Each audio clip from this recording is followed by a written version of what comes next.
Hello बच्चों, मैं Rishabh sir आपके संघर्षों का साथी स्वागत करता हूं आप सभी का यूट्यूब चैनल पे।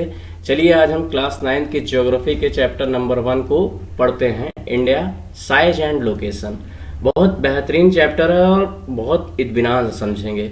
आइए एक एक करके समझते हैं। India is the one of the ancient civilisation in the world, मतलब भारत एक बहुत ही प्राचीन सभ्यता है दुनिया में।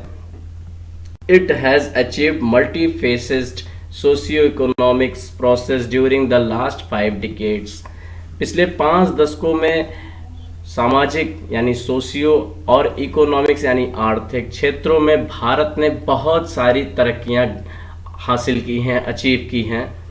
India it has moved forward displaying remarkable process in the field of agriculture, industry, technology, overall economics development और बहुत सारी गतिविधियों में इसने बहुत सारे क्षेत्रों में इसने प्रोग्रेस दिखलाए हैं, जैसे कि एग्रीकल्चर है, इंडस्ट्री है, टेक्नोलॉजी है और भी बहुत सारे इकोनॉमिक डेवलपमेंट में। India has also contribute significantly to making of world history. इसका मतलब कि इंडिया ने बहुत सारी चमत्कारिक चीजें दिखाई हैं जो विश्व इतिहास को बनाने के लिए अपना बहुत बड़ा योगदान दिया है, कंट्रीब्यूशन किया है। चलिए, द ट्रॉपिक ऑफ कैंसर आप जानते होंगे इंडिया से होकर गुजरता है। ये 23 डिग्री नॉर्थ 30 मिनट नॉर्थ में होकर, मतलब 23.5 डिग्री नॉर्थ से होकर गुजरता है। 23 degree 30 minute north divided the Indian country into almost 2 equal part. आप देखेंगे इंडिया के मैप में, जब आप देखेंगे तो जो बीच से ट्रॉपिक ऑफ कैंसर गया है वो इंडिया को 2 भागों में ऑलमोस्ट तरीके से डिवाइड करता है, लगभग तरीके से डिवाइड, ये नहीं एकदम इक्वली, लेकिन फिर भी 2 बराबर भागों में डिवाइड करता है। To the southeast and the southwest of the mainland lie the Andaman Nicobar and the Lakshadweep Island in the Bay of Bengal and Arabian Sea respectively। इसका मतलब इंडिया के साउथ ईस्ट में, साउथ ईस्ट इंडिया का इधर का क्षेत्र है, यहाँ बे ऑफ बंगाल है और यहीं अंडमान एंड निकोबार है, ऐसा ये बता रहे हैं। और इधर साइड यानी साउथ वेस्ट साइड अरेबियन सी है और अरेबियन सी में लक्षद्वीप भारत का आइलैंड है। चलिए, find out the extent means होता है क्षेत्र of these group of island from your atlas. चलिए, आप अपने एटलस में इस सब क्षेत्रों को एक बार खोजिएगा। नेक्स्ट चलते हैं आगे।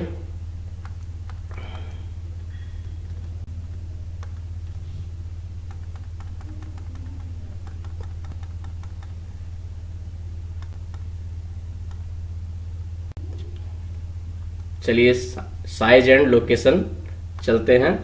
ये देख रहे होंगे आप, वर्ल्ड का एटलस है। इसमें ये जो डॉट डॉट डॉट करके लाइन जा रही है ये इक्वेटर की लाइन है, यानी ये 0 डिग्री की जो लाइन है यही इक्वेटर की लाइन डिवाइड करती है अर्थ को 2 पार्टों में। ऊपर वाले पार्ट को नॉर्थ हेमिस्फीयर और नीचे वाले पार्ट को साउथ हेमिस्फीयर कहा जाता है। अब आप देख लीजिए कि इंडिया की स्थिति कहाँ है। इंडिया देखिए आप, इक्वेटर के ऊपर है, यानी इंडिया नॉर्थ हेमिस्फीयर में आता है, ठीक। और एशिया जो महाद्वीप है, यानी पूरी दुनिया में कितने महाद्वीप है? 7 कॉन्टिनेंट है। 7 कॉन्टिनेंट 1 2 3 4 5 6 और 7 नीचे है अंटार्कटिका। इसमें से एशिया जो सबसे बड़ा कॉन्टिनेंट है उसके एकदम नीचे है, साउथ में है। और आप देख रहे होंगे कहीं ना कहीं ये सेंट्रल में भी पड़ता है। चलिए इसके बारे में विस्तार से पढ़ते हैं, चर्चा करते हैं। India is a vast country, मतलब एक बड़ा देश है। वास्ट मतलब बड़ा। lying entirely in the northern hemisphere, मतलब इंडिया नॉर्थन हेमिस्फीयर में है। The mainland extend between latitude 8 degree 4 minute north and 36 degree 6 minute 37 degree 6 minute north and longitude और लैटिट्यूड का मतलब आप एक बार समझ लीजिएगा। लॉन्गिट्यूड जो ये खड़ी रेखाएं हैं, लॉन्ग का मतलब जो ये लॉन्ग लंबी लंबी खड़ी रेखाएं हैं, इसको लॉन्गिट्यूड कहा जाता है। और ये जो लेटी रेखाएं हैं यानी लैटिट्यूड हैं, ठीक। लैटिट्यूड मतलब लेटी रेखाएं, तो लैटिट्यूड का मतलब लेटी रेखाएं और लॉन्गिट्यूड का मतलब लंबी रेखाएं। तो लॉन्गिट्यूडनल जो इंडिया की स्थिति है 68 डिग्री 7 मिनट ईस्ट से लेकर 97 डिग्री 25 मिनट ईस्ट, ठीक। चलिए थोड़ा इसकी साइज को पढ़ लेते हैं। The land mass of India has an area of 3.28 million kilometre square, यानी इंडिया की जो टोटल साइज है वो बच्चों क्या है 3.28 मिलियन किलोमीटर स्क्वायर। ये डाटा याद रखिएगा, ये एग्जाम में बहुत पूछे जाते हैं। India's total area accounts for about 2.4% of the total geographical of, ये इंडिया की जो ये एरिया है इतनी, ये एरिया पूरी 2.4% पूरे वर्ल्ड की एरिया से काउंट किया गया है। मतलब पूरे वर्ल्ड में इंडिया का जो एरिया है, लैंड एक्विजिशन है, वो 2.4% का है, ठीक। इधर देखिएगा, चलिए ये एरिया ऑफ द वर्ल्ड, यानी अगर पूरा वर्ल्ड 100% है तो उसमें इंडिया 2.4% उसका है। चलिए from the figure 1.2 it is clear that it is the 7th largest country of the world, यानी इंडिया दुनिया में 7वां सबसे बड़ा देश है। India has a land boundary of about 15,200 kilometer and the total length of the coastline of the mainland including Andaman and Nicobar Island is 7,516.6 kilometre. It's mean कि India की जो टोटल लैंड है, टोटल लैंड कितनी है 15,200 kilometre, और India की जो coast line है वो coast line Andaman and Nicobar दोनों को साथ में लेने के बाद कितनी है 7,516.6 किलोमीटर। याद रखिएगा, ये डाटा बहुत इंपॉर्टेंट होता है, इस डाटा बहुत वेरी करता है। चलिए आगे थोड़ा पढ़ते हैं। इंडिया इज बाउंडेड, बाउंडेड मतलब होता है घिरा हुआ है, घिरा हुआ। India is bounded by the young fold mountain in the north west, यानी इंडिया के आप मैप में देखेंगे तो आप समझेंगे। यहाँ मैं इंडिया थोड़ा कम बना नहीं पा रहा, असल में मैं माउंटेन बना रहा हूँ। तो नॉर्थ वेस्ट इधर क्षेत्र है और सेंट्रल क्षेत्र ये है, और नॉर्थ ईस्ट इधर का क्षेत्र है। ये सारे क्षेत्रों में आप देखेंगे कि माउंटेन से घिरा हुआ है, ठीक। वो भी हिमालय, यानी यंग फोल्ड स्ट्रक्चर्ड माउंटेन है Himalaya. North and the north east side भी यही हिमालय है, और फिर यही हिमालय बाद में जाकर साउथ की ओर मुड़ जाता है, जो 22 डिग्री नॉर्थ की तरफ से मुड़ता है और यहाँ नीचे की ओर चला जाता है, ठीक। It begins to taper and extends towards the Indian ocean divided into the two sea, the Arabian sea of the west and the bay of Bengal in on its east. तो यही बाद में नीचे जाकर एकदम इंडियन ओशन तक जाकर ये दो अलग पार्ट में सी को डिवाइड करता है। इधर के सी का नाम मतलब ईस्ट के सी का नाम बे ऑफ बंगाल और वेस्ट के सी का नाम है अरेबियन सी। चलिए थोड़ा आगे इसकी चर्चा करते हैं।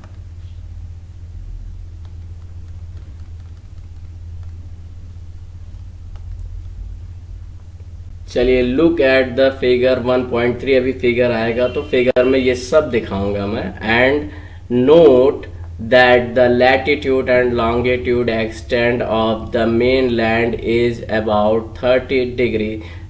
तो वहां जब फिगर आएगा तो वहां मैं आपको ये सब दिखाऊंगा और ये बताऊंगा कि कैसे लैटिट्यूड और लॉन्गिट्यूड एक्सटेंड, मतलब ये बता रहा है कि जो क्षेत्र है लैटिट्यूड और लॉन्गिट्यूड मेन लैंड का वो कितना विस्तारित है। चलिए despite the in the fact the east west extent appear to the smaller than the north to south extent, यानी ईस्ट से वेस्ट तक की जो दूरी है वो नॉर्थ से साउथ तक की दूरी से कम है।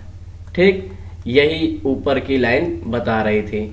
चलिए from Gujarat to Arunachal Pradesh there is a time tag of 2 hour. Gujarat से सब ईस्ट मतलब वेस्ट में गुजरात समझ लीजिए और ईस्ट में अरुणाचल प्रदेश समझ लीजिए। और अरुणाचल प्रदेश और गुजरात के बीच की जो दूरी है इसमें जो टाइमिंग लग जाती है, मतलब ये जो टाइम है तो टाइम टैग के हिसाब से ये 2 आवर है। ठीक, अब जब यहाँ भी एक मतलब यहाँ से यहाँ तक की दूरी, जब मतलब यहाँ पर अगर सुबह का 5 बज रहा होता है या यहाँ सपोज करो सुबह 5 बजे सूर्य निकल जाता है तो यहाँ सूर्य पहुँचते पहुँचते सपोज करो 7 बज जाता है। तो ऐसे में क्या होगा कि यहाँ अगर ऑफिस 10 बजे खुल रहा है तो जो कड़ाके की धूप हुई होगी, और यहाँ ऑफिस जब 10 बजे खुलेगा तो आराम से लोग ऑफिस जाएंगे। तो इसी वजह से सरकार ने क्या किया, सरकार कुछ ऐसा करेगी कि इन दोनों को टाइमिंग में कोई ज़्यादा इशू ना हो, इसीलिए हमने भी एक स्टैंडर्ड मेरिडियन टाइम बनाया जो हमारे 83.5 डिग्री लैटिट्यूड होकर गुजरता है। मतलब 83.5 डिग्री का जो हमारा लॉन्गिट्यूड है, सॉरी लैटिट्यूड नहीं लॉन्गिट्यूड है, उसको हमने अपना स्टैंडर्ड टाइम बताया और ये हमारे मिर्ज़ापुर से होकर गुजरता है। और भी बहुत सारे स्टेट से होकर गुजरता है, लेकिन यहाँ हम यूपी के बारे में पढ़ रहे हैं। चलिए आगे चलते हैं। Hence time along the standard meridian of India, sorry 83 नहीं था 82.5 degree east passing through the Mirzapur in Uttar Pradesh, यानी ये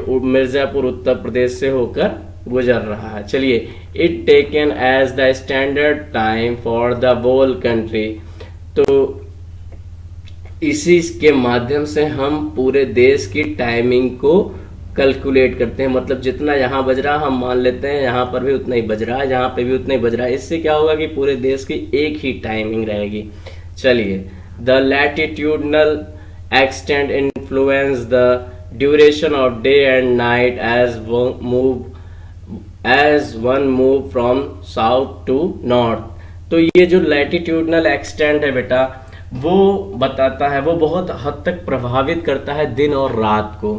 ठीक, जैसे यदि कोई साउथ से नॉर्थ की ओर जा रहा हो तो ये जो लैटिट्यूडनल एक्सटेंशन है, मतलब ये जो लैटिट्यूड का जो क्षेत्र है ये बता रहा है दिन और रात को वहां डिसाइड करेगा। चलिए आगे थोड़ा समझते हैं।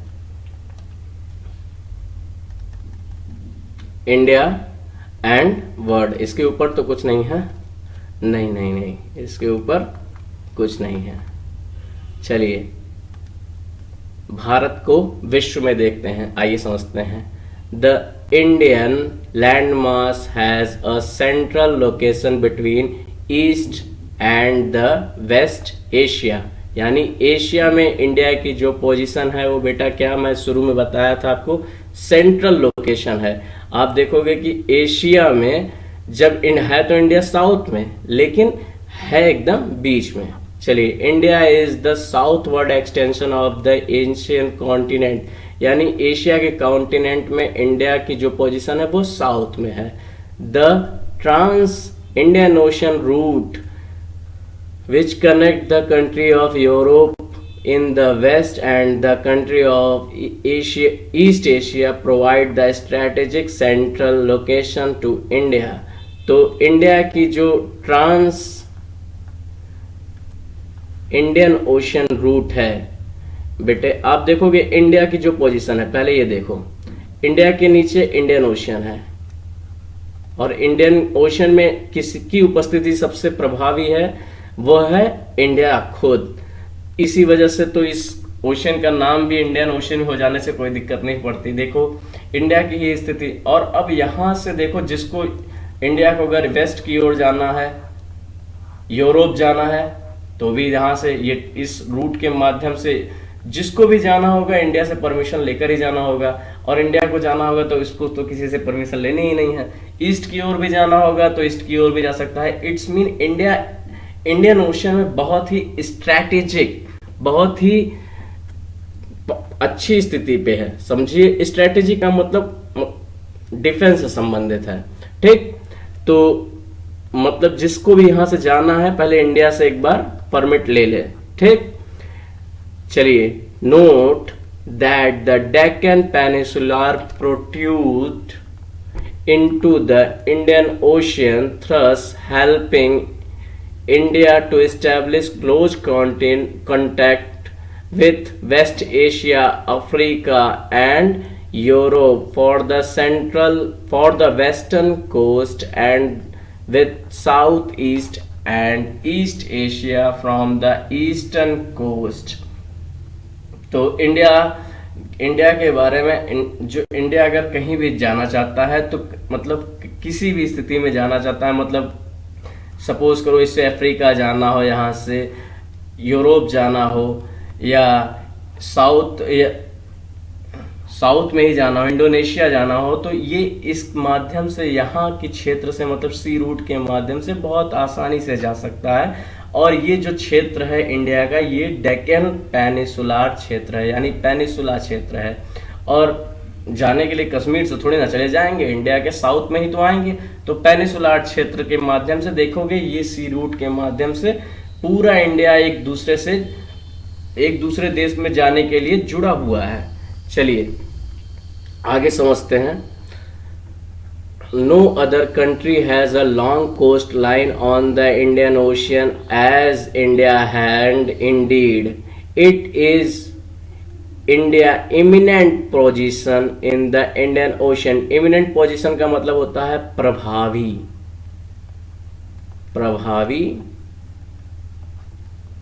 मतलब बहुत ही प्रभावी पोजीशन है इंडिया की इंडियन ओशन में। इंडीड मतलब बहुत गहराई तक, मतलब इंडिया की जो पोजीशन है इंडियन ओशन में, और ऐसा कोई अदर देश नहीं है जिसका कोस्ट लाइन इंडियन ओशन में है, मतलब इतना प्रभावी, इंडिया जितना प्रभावी है। तो इंडिया इसीलिए इंडिया उस ओशन का नाम जो इंडियन ओशन है वो इसलिए इंडिया उसको जस्टिफाई करता है। देखिए, India will justify the name of the ocean after at all. तो इतना इंडिया की जो स्थिति है उसी को, उसकी पोजीशन को देखते हुए जो ओशन का नाम इंडियन ओशन भी है, तो ये इंडिया उसको जस्टिफाई कर रहा है कि हाँ देखिए आपके सामने एक ग्राफ आता है। इस ग्राफ के द्वारा ये बताया जा रहा है एरिया वाइज दुनिया में कौन सा देश सबसे बड़ा है, कौन सा नहीं। तो पहले नंबर पे रशिया है, दूसरे पे कनाडा है, तीसरे पे यूएसए है, चौथे पे चाइना है, पांचवे पे ब्राजील है, छठे पे ऑस्ट्रेलिया, और इंडिया सातवें नंबर पे है 3.28 मिलियन किलोमीटर स्क्वायर। तो इसके माध्यम से आपने याद रखना है कि इंडिया से बड़े कौन से 6 देश हैं। तो इस सबको नोट कर लीजिए और आपकी किताबों में है, इसको पढ़ाई कीजिए और मन लगा के आगे बढ़िए। परीक्षाओं के प्रोस्पेक्टस से जितनी चीज़ें इंपॉर्टेंट हैं वो सारी चीज़ों की चर्चा हो रही है। देखिए मैप थोड़ा बड़ा लग रहा है, फिर भी मैं आपको ये चीज़ दिखाता हूँ। चलिए देखिए, आप देखिएगा जो वेस्ट से ईस्ट की ओर की जो लंबाई है वो नॉर्थ से साउथ से कम है। पूरा मैप ही नहीं खुल पा रहा है एक पेज में, तो आपको समझ में तो आ ही रहा होगा। चलिए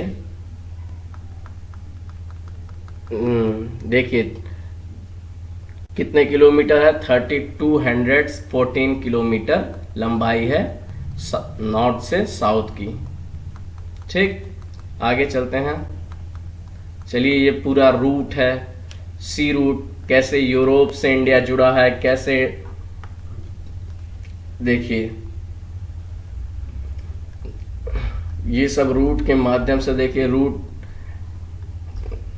साउथ की ओर भी जा रहा है, वेस्ट की ओर भी ईस्ट की ओर भी जा रहा है, वेस्ट की ओर भी जा रहा है, और ये देखिए अफ्रीका जा रहा है। यूरोप जाना हो तो ये रेड सी से होते हुए बहुत सारी रूटें हैं देखिए, और ये सारी रूटें इंडिया के डेक्कन पेनिनसुलर क्षेत्र से होकर निकल रही हैं। चलिए, कोई दिल्ली से तो रास्ता नहीं जा रहा होगा वाटर वाला ना, दिल्ली से तो लैंड रूट ही जाएगा। देखिए दुनिया में जो हमारा रिलेशनशिप है बेटे, पहले लैंड रूट से ज़्यादा था, वाटर रूट से नहीं था। लेकिन जब वाटर रूट से आया तो लैंड रूट से कम हो गया। मतलब लैंड का रूट हम पहले उसी का यूज़ करते थे कहीं आने जाने के लिए। आइए चलते हैं, पढ़ते हैं। चलिए साथियों, इंडिया उसके कॉन्टेक्ट के विषय में चर्चा करते हैं। India's contact with the world have continued through age, but her relationships through the land route are much older than her maritime contact. विश्व के साथ भारत के संपर्क युगों युगों से जारी हैं, लेकिन भूमि मार्गों के माध्यम से उसके संबंध उसके समुद्री संपर्कों से कहीं अधिक पुराने हैं। ठीक, आगे चलते हैं। The various passes across the mountain in the north have provided passengers to the ancient travelers, while the ocean restricted such interactions for a long time. उत्तर में पहाड़ों के पार विभिन्न दर्रों ने प्राचीन यात्रियों को मार्ग प्रदान किया है, जबकि महासागर ने लंबे समय तक इस तरह की बातचीत को प्रतिबंधित कर दिया था। चलिए आगे चलते हैं। This route have contributed in the exchange of idea commodities since ancient time. ये जो रास्ते हैं बेटा, ये प्राचीन समय में बहुत सारी चीज़ों के एक्सचेंज मतलब व्यापार से संबंधित है, लेन देन से संबंधित है। आइडिया मतलब विचार, और कमोडिटीज मतलब वस्तुओं के लेन देन से संबंधित, इन सब रूट का प्रयोग प्राचीन समय में किया जाता था। ठीक, आइडिया कैसे? The idea of Upanishads and the Ramayana, the story of Panchatantra. Panchatantra की स्टोरी विष्णु शर्मा द्वारा लिखी गई है, इसको लिख लीजिएगा, विष्णु शर्मा। तो ये सब जो विचार हैं, उपनिषद, रामायण, पंचतंत्र, इन और भारत की ने जो नंबर प्रणाली दी, दशमलव प्रणाली दी, decimal system, thus reach many part of the world. ये दुनिया के विभिन्न देशों में हमारी ये सब ज्ञान पहुंचे इसी सब रास्तों से। और वस्तुओं में द स्पीसीज यानी मसाले, muslin and the other merchandise were taken from the India to different country. और भी ऐसे बहुत सारी वस्तुएं भारत से लेकर दुनिया की कई कोने तक पहुंची, भारत की चीजें। ऑन द अदर हैंड, और दूसरे हाथ, the influence of Greek sculpture, मतलब हम ग्रीक जो वहाँ की वास्तु स्थापत्य कला थे उससे हम भी प्रभावित हुए। एंड द इन्फ्लुएंस मतलब होता है बेटे प्रभावित। And the architectural style of dome and the minarets from west Asia can be seen in the different part of our country. और जो उनकी वेस्टर्न एशिया की जो भी स्टाइल थी स्कल्पचर की, आर्किटेक्चर की, वो भी हमारे देशों में देखी जा रही है जो आज के समय। इसका मतलब हम भी उनसे बहुत कुछ ग्रहण किए, एक्सेप्ट किए, लिए उनका। India shares it's land boundary, Bharat अपनी जो लैंड बाउंड्रीज है वो कई देशों से शेयर करती है। चलिए उसके बारे में चर्चा करते हैं। विद पाकिस्तान एंड अफगानिस्तान, तो पाकिस्तान और अफगानिस्तान से भारत की नॉर्थ वेस्ट बॉर्डर शेयर होती है। आपने देखा होगी भारत की स्थिति, तो ये यहाँ पाकिस्तान है और ऊपर ही यहाँ अफगानिस्तान है। ठीक, तो अफगानिस्तान और पाकिस्तान से यहाँ तो नॉर्थ वेस्ट में है, और इसको एक तरफ से कायदे से यहाँ पर सफाई से बना देता हूँ मैप, आप समझिएगा। चलिए, तो यहाँ पाकिस्तान और यहाँ अफगानिस्तान, यानी नॉर्थ वेस्ट साइड यही मानेंगे। चलिए, नॉर्थ वेस्ट में क्या कहते हैं, पाकिस्तान और अफगानिस्तान हमसे बॉर्डर अटैच करता है। China, Nepal and Bhutan in the north, यानी हमारे नॉर्थ में चाइना है, नेपाल है, भूटान है। इसके साथ ही ईस्ट में जो हमारा बॉर्डर शेयर करता है वो है म्यांमार और बांग्लादेश। तो हर क्षेत्र की तरफ हमने देख लिया। और साउथ नेबर अक्रॉस द सी, जो साउथ में जो हमारे पड़ोसी हैं वह असल में हमारी जो नदी की जो तट रेखा है वो हमसे शेयर करते हैं। कंसिस्ट द 2 आइलैंड कंट्री, जो 2 आइलैंड कंट्री हैं उनका नाम है मालदीव एंड श्रीलंका, उनकी चर्चा हो रही है। चलिए, ठीक, अब चलते हैं इंडियाज नेबर। इंडियाज नेबर यानी भारत के पड़ोसी, नेबर मतलब होता है पड़ोसी। चलिए, India's occupies an important strategic position in south Asia. ऊपर भी इस चीज की चर्चा हो चुकी है। भारत बहुत ही स्ट्रैटेजिक का मतलब होता है सामरिक पोजीशन पे है एशिया, साउथ एशिया में।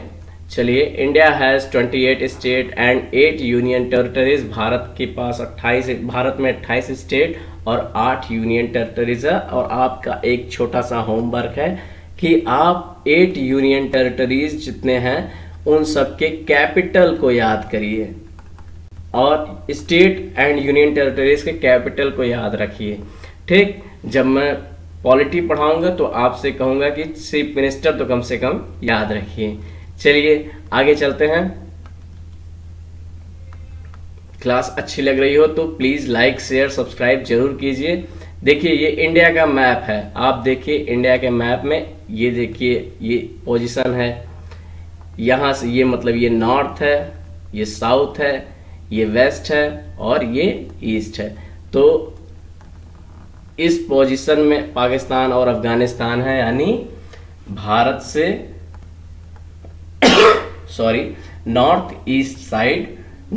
नॉर्थ वेस्ट साइड पाकिस्तान और अफगानिस्तान है, और भारत के नॉर्थ में चाइना, नेपाल ये और भूटान है, और ईस्ट साइड म्यांमार और बांग्लादेश है। फिगर में भी आप समझ सकते हैं। और मैप तो वैसे भी आपको देखते रहना चाहिए, क्योंकि ज्योग्राफी का मतलब तो मैप से ही है। जो मैप याद कर ले। और ये देखिए बे ऑफ बंगाल, भारत के साउथ ईस्ट में बे ऑफ बंगाल, साउथ वेस्ट में अरेबियन सी। तो अरेबियन सी है तो लक्षद्वीप इधर ही है, और यहाँ साइड अंडमान एंड निकोबार है। और लक्षद्वीप के नीचे मालदीव देश, जिससे हम भूमि साझा करते हैं। और यहाँ देखिए आप, पाकिस्तान से भी हमारी भूमि साझा हो रही है। चलिए, तो ये हमारे समुद्री पड़ोसी हैं। ठीक, क्योंकि इंडिया की जो कोस्टल लाइन है वहां से लेकर भारत की जो वाटर बॉर्डर है उसमें ये लोग नजदीक पड़ते हैं। ठीक, उसमें वो ये लोग आते हैं, इस वजह से ये हमारे कोस्टल पड़ोसी भी हैं। चलिए आगे चलते हैं।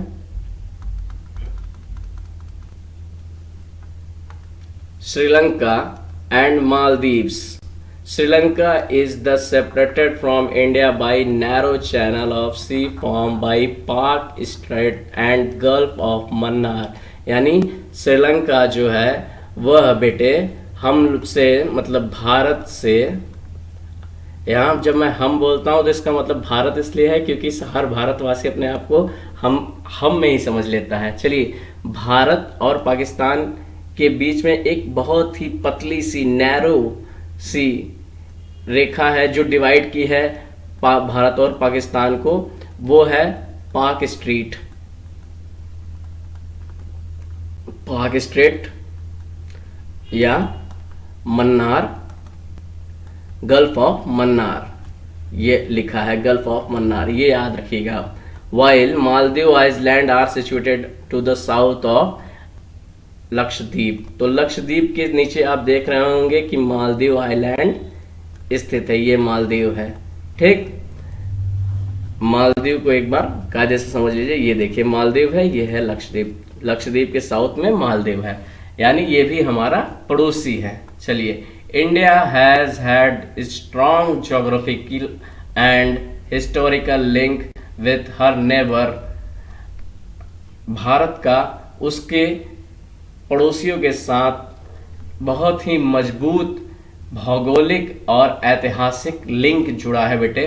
Look at the physical map of Asia in your Atlas, तो आप अपने एटलस को खोलिएगा और फिजिकल मैप ऑफ एशिया को खोलिएगा and note how India stand apart from the rest of Asia, तो आप वहां देखिएगा कि इंडिया कैसे पूरे एशिया में अपना परचम लहरा रहा है, अकेले ही अपना पूरा एक स्टैंड लिए हुए खड़ा है। चलिए, यहीं तक था आपका हमें लगता है चैप्टर, और यहाँ से आपको ये सब एग्जाम में जो जो आपके किताब में टेस्ट है इसे आप स्वयं कीजिए, और जो कठिनाई हो उसे आप कमेंट सेक्शन में लिखकर पूछिए। चलिए साथियों, बहुत बहुत धन्यवाद। वीडियो अच्छा लगा हो तो प्लीज़ लाइक शेयर सब्सक्राइब जरूर कीजिएगा। मिलते हैं आप सभी से नेक्स्ट वीडियो में। धन्यवाद।